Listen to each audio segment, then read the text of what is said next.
I suppose the first piece of advice I would give to anyone starting their path in agility is that Agile doesn't mean that you're perfect.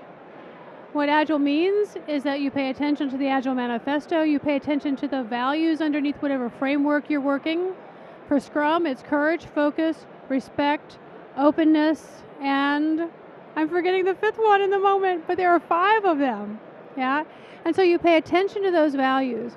And whatever you do, you ask yourself the question, does the thing I'm about to do enable those values or does it squash them? And if it squashes the values of the framework you're using or the values expressed in the Agile Manifesto, then don't do it. Don't do it. Change and instead express the values.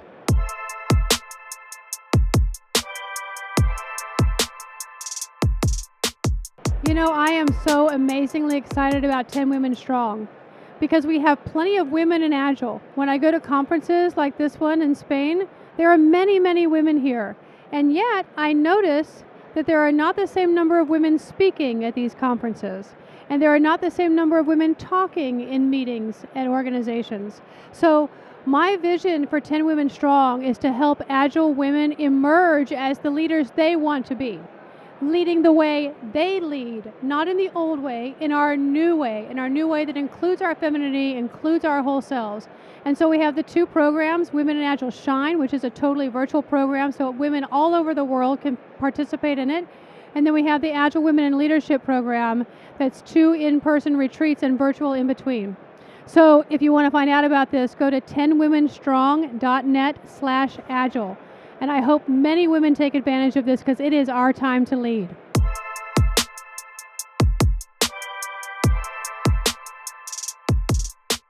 So I think the biggest obstacle when applying Agile is that we are often trying to apply Agile in organizations that are non-Agile. So Agile flourishes very quickly at the team level. Teams love it. Teams can develop products on a regular cadence. Teams can delight their customers. Teams can be innovative. They can change. They can be amazingly adaptable. And then Agile hits a glass ceiling in an organization.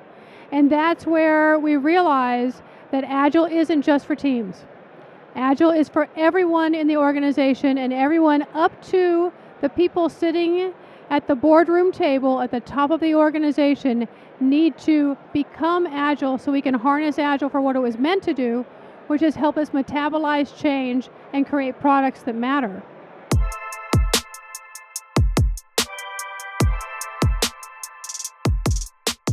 The question is how to empower people. And what I have to tell you is that people are already empowered.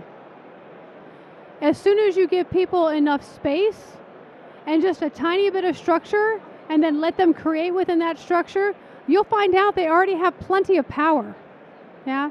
So the idea with Agile is to unleash the power that's already here in teams, already here in every single individual. And sometimes we need people with good coaching skills to help create that space for people to flourish and to be empowered. Sometimes we need to use the Agile frameworks as they're meant to be used to allow that space for empowerment.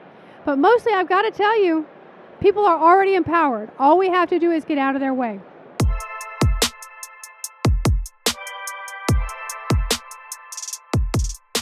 So leaders in Agile organizations are really waking up to the fact that Agile means they have to change too. And in a nutshell, here's what's happening.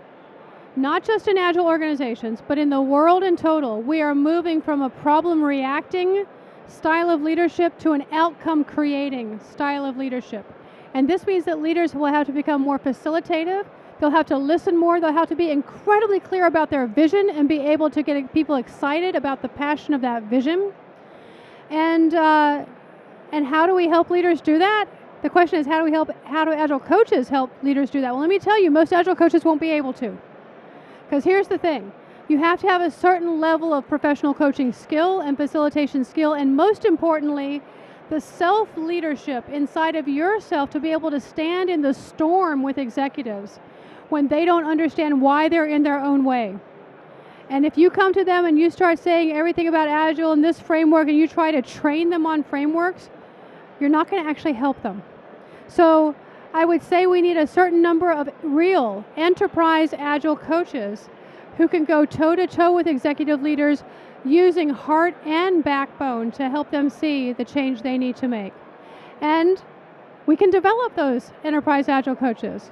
But first we have to develop our baseline skills, and that's as being a Scrum Master or an Agile coach of many teams.